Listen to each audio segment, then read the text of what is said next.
All right, welcome to another Team Berserk deck profile here. I got Team Berserk member Rampaging Broly here with his Gohan Icarus deck that he's been playing for a while now, and I know the last two regionals he attended got top 8 with this deck, so he's been pretty decent with it, so take it away. Hey, so Rampaging Broly here from Team Berserk. I'm running Kid Gohan / Icarus. I've been running this deck for about 8 months. I was running it before the Zamasu, when Dark Broly was around and King Piccolo, etc. All those broken decks, and I was still able to manage. Now that I got support with this card, which is busted, the deck just skyrocketed in popularity. So that's the most busted card in the deck, right? The Zamasu is the second most broken deck in the card is right here, Violent Rush Bojack. Everybody knows what he does, right? So my spice is I run 4 of Bojack Pinpoint Onslaught. If I have a Bojack Brigade in my energy, he comes in with his energy exhaust negated if I want to charge him. He's also a free 0-5k combo to help me rival my Aegis Bojack. So that's one package. Following up, I run 2 of the hit. This is just for removal if necessary. If not, I could combo this to rival the Violent Rush Bojack for Aegis. Moving on forward, I run a 1 of the new Goku Black Rose. He's like such a good card. He's like, either I pitch him for Aegis or I tap 4 and I defend for the whole turn. I just block, etc. Everyone's calling that the offensive baby hatch, being so like if everything can come down and you're not interrupted, the 4 blockers for 4 energy and restanding is crazy. Yeah, and that's why I'm gonna skip to near the end of my deck right away, is that this guy is necessary knowing someone like him runs around. So if you're playing a best of 3 format, I would side him if you don't have him at all, or side a second one if you only run 1. So moving forward, I do a 2-2 split with the super combos. 2 of the Krillin, 2 of the Zamasu. Zamasu is just broken in his own. He also rivals the Bojack.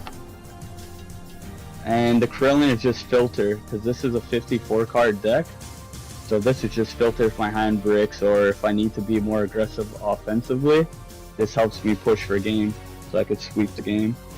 So counting Zamasu, you got what, 8 cards that are free to go into a rival that you don't have to pay a combo cost? Just for blue yellow, it was 4 of the promo Bojacks and 2 of the hits, and then also 2 of the Zamasus, which you got tons of options, because you want to get that Bojack obviously down as quick as possible. Yeah, exactly, and I have 8 check land as well, because Zamasu's check land and then that promo Bojack's a check land as well. So I have 8 check land right there, and then I have, like you mentioned, it's busted. And all of these blue yellow could be pitched for Aegis if necessary. Yeah, it keeps consistency in the deck. Yeah, and filter. So moving on to the obvious package, I run 4 of the 1-drop Gohan for his effect on the Awakened side. I'm sure everybody knows what that does. And then I run 1 of him. This is just for consistency. If I don't see this, sometimes it happens. And all I could do is effect off the leader, because he's also counts as a monster. So it just keeps my draw power up and my consistency as well. Moving on, I run 2 Basil. This is a 1-of card that I run. The Return of Universe 9 Assemble. So the fact that I have Aegis and I have other cards, as you'll see, like Sensu Beam somewhere in here, I have so much energy to manipulate and play with. So a turn 2 that I like to do is if Bojack isn't necessary where I need him on board and I went first, normally their turn 1 they're tapped out. So since this card, my hand like is so much bigger than an opponent's most of the time from his draw power, If I play this turn 2 and they're tapped out, I plus 2 cards and I get a battle card on field. And if you're playing that one, you got a third card from it too, because he draws on play. Exactly. And with the Frieza, this just helps keep consistency. Either if it's not necessary, I charge it. This is just like a one of, just to help keep them consistent. If I don't need it, it's an easy charge. Or if I'm playing hand destruction, this is key. Because if let's say I'm playing green, I draw the 2 FY Basil, they counter with the Frieza, I'm okay with that, because you just lost a counter card. And if you don't have another one, when I end up arrivaling, let's say 2 of these apes, I run 2 of the ape, and I run a one of Android 17 and 18, then you're losing consistency on your side trying to remove him when it's not even necessary. So this is kind of like a bait card in itself, depending on matchups as well. If you play smart, you could use this against your opponent. If not, your hand size is so big already without this card, adding this card in, it's just ridiculous. I'll keep that on the side. But yeah, as I said, I run 2 of the 8. This is just necessary. I run one of her, so 17 and 18, the demonic duo. This is like a final flash in itself. When I pay 2, it's like the 8. They hit the board, right? So I could swing twice with this, or I could decide to just swing once. And then on the following turn, my opponents, let's say they have a triple striker on board, they swing. I could use their auto, put it in rest mode, and remove all skills of that card, making it vanilla. So this is like a final flash in itself that has dual attack and is 19k with deflect. So this is very good against blue as well. And it also has another effect that if you were to remove this with a skill, I could choose any card, including energy, and rest mode it. So this helps me tap my opponent out. No, I think that card's super good as a one-of. I run that also in my Super 17 deck, which obviously not as competitive as this, but as a one-of, I think that's a really good card. And what I like, even Brian Samuel is pretty big on one-ofs, and what's good is that it gives you options, right? So when your deck has a little sauce, they don't know what's coming. They don't know how you're going to play, what you're going to use against them. And then certain matchups that would be bad, like this blue can be bad in a sense, depending on who goes first. I don't have to worry as much because then I have a card with deflect, so I could keep that added pressure. And if I sensu beam it, that's 2 attacks, that's 24k for 1 energy. So moving on, I run 2 of the coolers. I just feel like this is necessary. It's an easy combo or charge if not necessary, because most games you only need to see 1. But it's always nice to see it. So running it at 2 is perfect. I play 1 secret rare, the Bergamo. So this card is just busted. It's a one-of for a reason. It's too good. No, and that's another thing too that should be mentioned about this deck is that one-ofs are crazy. Like they're crazy relevant in this deck because of how much you filter and how much you draw in this deck. Like it's not weird for you to have a 15 card hand. That's what makes this deck so strong is everything that you like. A lot of things you play draw your leader, you can get a double draw on the awakened side. Like it's ridiculously good. Everything replaces itself, and that's why with this card is underrated in this deck because you have so much energy to play. You could even change the Basil for like Chapel if you wanted. So when they swing, they gotta play around you rest moding their energy, which also helps trigger him. But normally when you awaken with this, most times you would have like 14 cards in hand or something. If you play this before you awaken with that, sometimes my hand I have like 16 cards, 17 cards even, depending on how I'm playing and if they're not critting me down. So like this card, if you do the mirror match, this card is so good because it just builds your hand up. And the more hand size, it also lets me filter through my deck. So let's say if I'm looking for a specific card or a secret rare, this gives me knowledge of my deck. I get to go through my deck and look for my Basil, right? So I get to see what's in my deck and what I'm missing and what I need, and if it's in there or in my life.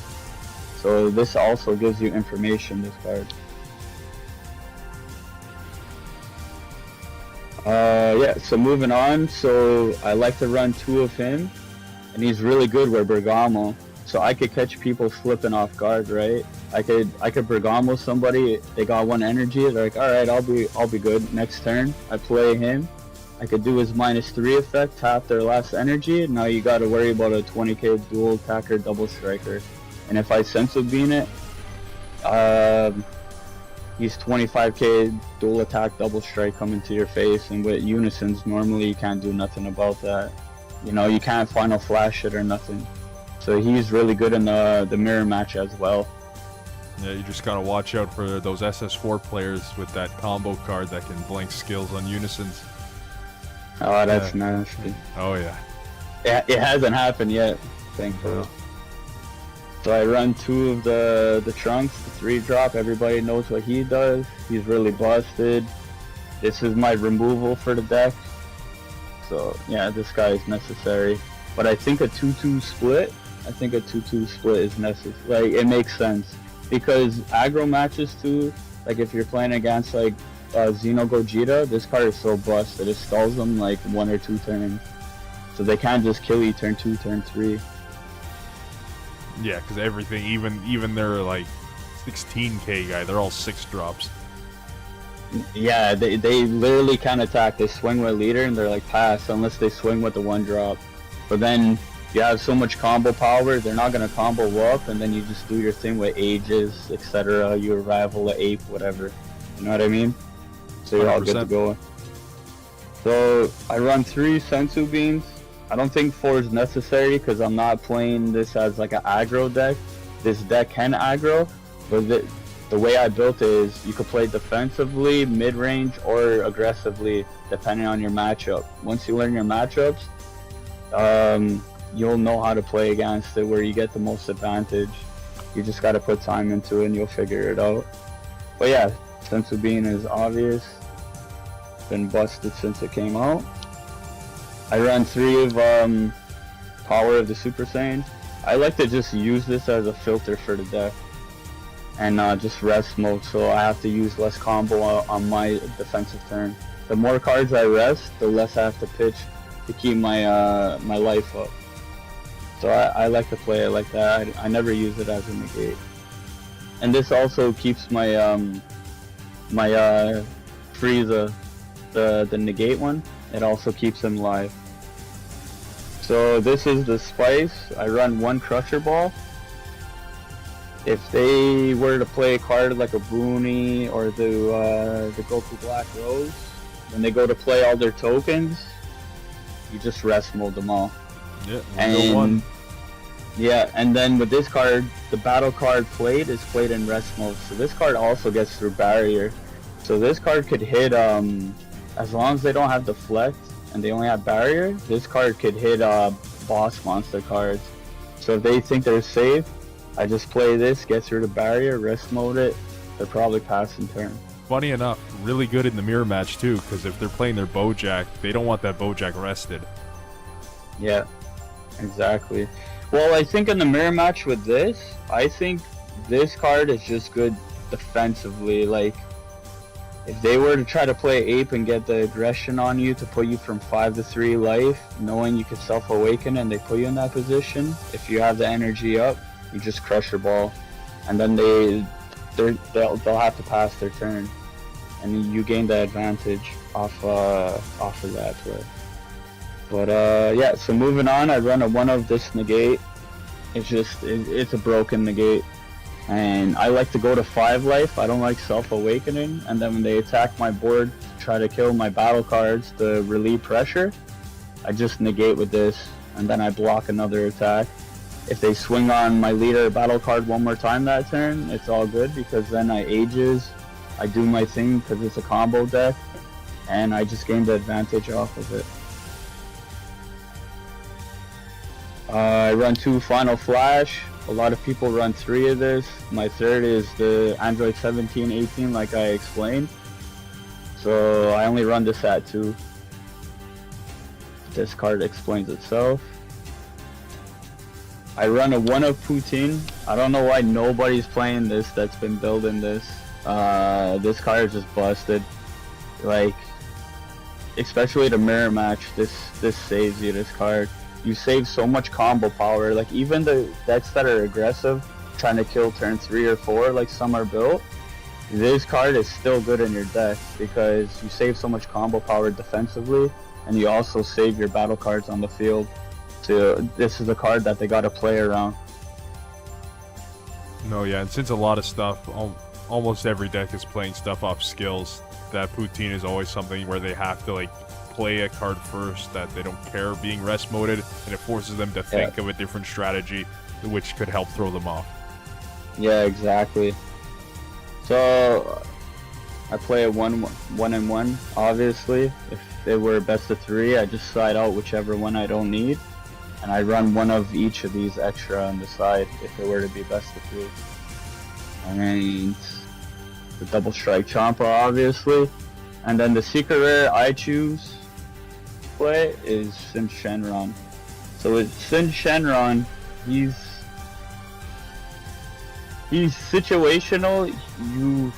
The Kai secret rare is easier to play and it helps with the board removal because yellow's weak in that.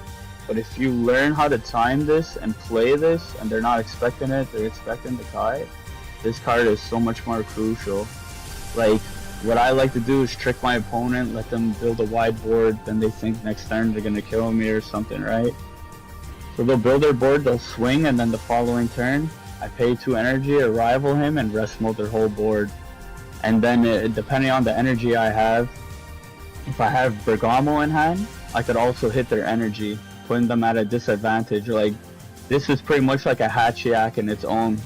If you play this card right, and you do the timing right, you could like Hachiak their turn where they're pretty much helpless. There's nothing really else they could do but pass turn, or tap out. And if they tap out and don't kill you, usually you kill them on the clap back.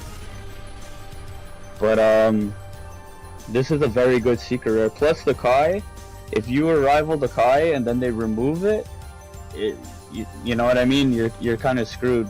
But with this, as long as it hits the board, even if they remove it, it does its job. It rest modes everything, and if it survives, it's a 40k blocker, so you could still defend. Like, this card won me so many games.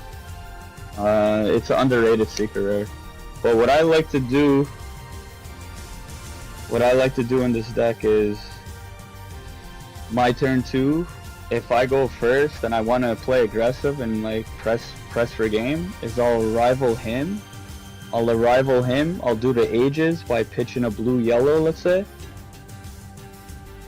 And then either a Universe 9 assemble to get a Basil out, or I tap 2 and play one of these. So my turn 2, I could have 3 battle cards out, and just press for face and just keep pressing you, and this card draws so much and I can self-awaken that I keep my hand size up no matter what. And you could just play this deck any way you want. You could be aggressive, you could be defensive, mid-range. It's all depending on the match and what is the better player, right? But it's just a very strong deck. I feel like it's fair. If any card isn't fair, maybe the Bojack Ages, if not the 2-drop Zamasu. But other than that, it's just a solid, fair deck that's pretty powerful. No, perfect. Thanks for sharing the deck. Yeah. Alright, well, Team Berserk out.